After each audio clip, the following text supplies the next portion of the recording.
මන්සර්න ආච්චිට හාල් ගරන්න කියන එකේ තේරුම දන්නවද ඔබ?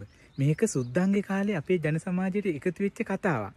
ඔය කොළඹ ඉඳලා මහනුවර පැත්තට බඩු පටව ගත්තු කෝච්චියක් ගිහිලා තියෙනවා.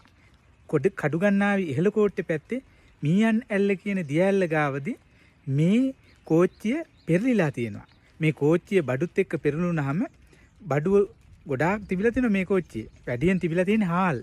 මේ හාල් උර පිටින් පල්ලෙහාට පෙරලිලා තියෙනවා. ඉතින් කෝච්චියක හාල් පෙරළුනහම කොහොමද කියලා හිතන්නකෝ. ඒ හාල් පල්ලෙහා ගමට උර පිටින්ම ගිහින් තියෙනවා. ඉතින් දිය ඇල්ල දිගේ පහලට වැටිලා තියෙනවා, ඔයට වැටිලා තියෙනවා.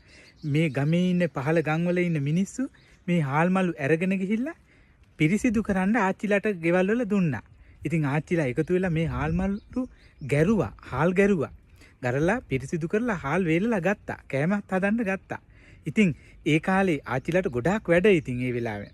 හාල් ගරන්න තියෙනවනේ. ඉතින් ගමේ පුංචි කොල්ලෝ පවා මේකට උදව් කරා ආච්චිලාට. සමහර වෙලාවට වැඩිහිටියෝ කොල්ලෝ එහාට මෙහාට රස්තිය අදු ගහනවා දැකලා ඒ කොල්ලන්ට කියනවා මේ උඹලා ඇවිද ඇවිද ඉන්නේ රස්තිය අදු ගහන්නේ ගිහිල්ලා ආච්චිට හාල් ගරපන්කෝ කියලා.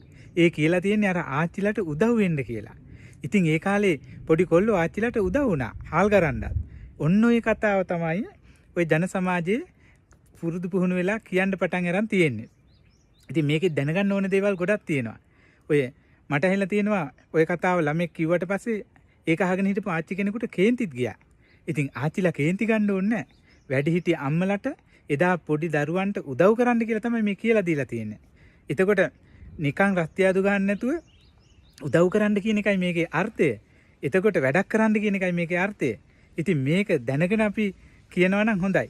මේක දැනගත්තට පස්සේ වැඩිහිටි අම්මලා ආච්චි අම්මලාට තරහ යන්න ඕන කාරණාවක් නෙවෙයි, අවබෝධ කරගන්න ඕන කාරණාවක්. සමහර වයෝවෘද්ධ අම්මලා පවා මේක කිව්වට තේරුම දන්නේ නැහැ.